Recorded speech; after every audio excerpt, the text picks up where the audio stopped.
So the unmet needs is that people are relapsing, almost all. So we don't have the perfect combination. So there's two levels. You want to prolong the response, and of course you want to, in the end, functionally cure patients so they don't relapse. Today, Len maintenance is the standard. Consolidation is also a standard. It's never been really proved by itself, but it's considered a standard as part of every trial. So the maintenance issue is actually the biggest one. So Len is approved. Now last week, Len is approved in Europe, not in the US. They did not approve it. So I think that's a major leap forward to have the Len combination maintenance.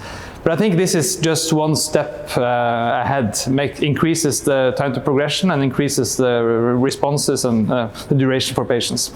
I think the next trials that are ongoing now will be very important. They are investigating with several different drugs the use of immunotherapy as maintenance and maybe for a fixed duration, bispecifics mainly.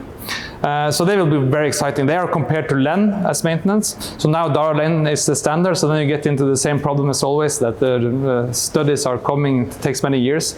But I think we will be able to still evaluate those data to see whether Len or bispecifics should be sort of the standard in the future, but that's some time ahead. There's an additional trial using ide-cel, CAR-T, and comparing it to Len maintenance. That was unfortunately actually stopped today. So that trial is not going forward. It was too difficult to include patients. They only included patients that were not having a CR.